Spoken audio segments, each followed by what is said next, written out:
இப்போ திவ்யா வந்து லைவ்ல அவங்களோட இது பற்றி ஷேர் பண்ணிட்டு இருந்தாங்க, எக்ஸ்பீரியன்ஸஸ் பற்றி ஷேர் பண்ணிட்டு இருந்தாங்க. 10 வருஷமாக சீரியல்ஸ் பண்ணிகிட்ருக்கேன். 3 சீரியல் தெலுங்குல பண்ணியிருக்கேன். ஃபஸ்ட்டு தெலுங்குக்கு போகிறப்போ ஒரு 3 மாதம் நானும் தெலுங்கு டேரக்டரும் சைன் லாங்குவேஜில் தான் பேசிக்குவோம் அப்படின்னு சொல்கிறாங்க. அதுக்கப்புறமா வந்து என்னை எங்கே கேட்டாலுமே சொல்லுவாங்க, ஐயோ அந்த பொண்ணு அது வெறும் திமிரு பிடிச்சது, அதுக்கிட்ட போய் யார் பேச்சு கொடுப்பாங்க அப்படி தான் சொல்லுவாங்க. இங்கேயும் ரூடுங்கிற மாதிரி தான் சொல்கிறாங்க. பட் நான் இந்த இண்டஸ்ட்ரிக்கு வந்ததுக்கப்புறம் நான் என்னை ரூடாக வச்சுக்க வேண்டிய சூழ்நிலை ஆயிடுச்சு.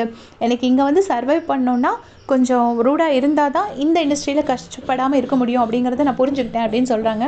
ஸோ அவங்க என்ன மீன் பண்ணுறாங்கங்கிறது கிளியராக புரியுது. ஏன்னா வந்து ஒரு பொண்ணு சர்வே பண்ணுறதே ரொம்ப கஷ்டம். அதுலேயும் வந்து லுக்ஸ் ரொம்ப பெட்டராக இருக்கும்போது நிஜமாகவே அவங்க நிறைய கஷ்டப்படுவாங்க. படுறவங்களுக்கு தான் அதோட டிஃபிகல்ட்டிஸ் தெரியும். ஸோ அவங்க வந்து அதை சொல்கிறாங்க. அதனால தான் நான் அந்த ரூட் ஆட்டிடியூடை இங்கேயும் கேரி பண்ணுறேன், என் பேச்சு அந்த மாதிரியே ஆயிடுச்சு அப்படின்னு சொல்கிறாங்க. அப்புறம் பாக்யலட்சுமி சீரியலில் நான் ஜெனின்னு ஒரு கேரக்டர் பண்ணேன். என்னை எல்லாருக்கும் பிடிக்கும். பாலுக்கும் தயிருக்கும் கூட வித்தியாசம் தெரியாத ஒரு கேரக்டர். அப்போ நான் சொல்லுவேன், இப்படிலாம் யாராச்சும் இருப்பாங்களா, என்னை திட்ட போகிறாங்க நான் டேரக்டர்கிட்ட சொன்னேன். இப்போ அவர் சொன்னார், இல்லை நீங்கள் பண்ணுங்க அப்படின்னு சொன்னார். நான் பண்ணேன். அப்புறம் வெளியே வந்ததுக்கப்புறம் பார்த்தா நிறைய பேர் என்னை அப்ரிஷியேட் பண்ணாங்க. இல்லைம்மா, ஏன் மருமகளுக்கும் பாலுக்கும் தயிருக்கு கூட வித்தியாசம் தெரியாது அப்படின்னு சொன்னாங்க. அப்புறம் அந்த சீரியல் பண்ணிகிட்டு இருக்கும்போது உடம்பு சரியில்லைன்னா கூட நான் அவ்வளோ டெடிக்கேஷனோட ட்ரிப்ஸ் போட்டுட்டு வந்து அந்த பேண்டேஜோடு வந்து சாரி சிங்கிள் ஃப்ளீட்டில் போட்டுட்டுலாம் வந்து நடிச்சு கொடுத்துருக்கேன் அப்படின்னு சொல்கிறாங்க. அப்புறம் வந்து எனக்கு இப்போ எதுனாலும் உலகம் ஏதாவது பேசிடுமோன்னு ஒரு பயம் எப்போ இருந்துக்கிட்டே இருக்கும். இப்போ அன்றைக்கி ஏதோ பாட்டு பாடும்போது கமரத்தின் பக்கத்தில் வந்து உட்கார்ந்த உடனே கூட எனக்கு பயம் வந்துருச்சு. நான் உடனே 2 ஸ்டெப் தள்ளி போயிருக்கிறேன். என் மனசில் ஒன்றும் இல்லை.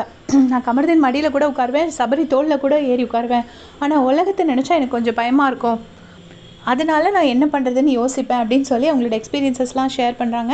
அப்புறம் கமருதீனும் கடைசியில் வந்துட்டு, ஆமாம் எங்கள் ஷூட்டிங் அப்போது ஒரு லேடி வந்து ஃபோட்டோ எடுத்தாங்கன்னு அப்படின்னு சொன்னாங்க. அந்த எக்ஸ்பீரியன்ஸ் ஷேர் பண்ணுறாங்க. எனக்கு இங்கே சைடில் ஒரு பயங்கரமான வண்டி போய் கமருதீன் என்ன சொன்னாருங்கிறது கேட்க முடியல. ஸோ கடைசி அவரும் ஷேர் பண்ணி, ஆமாம் ரொம்ப போல்டான பொண்ணு அப்படின்னு முடிக்கிறாரு.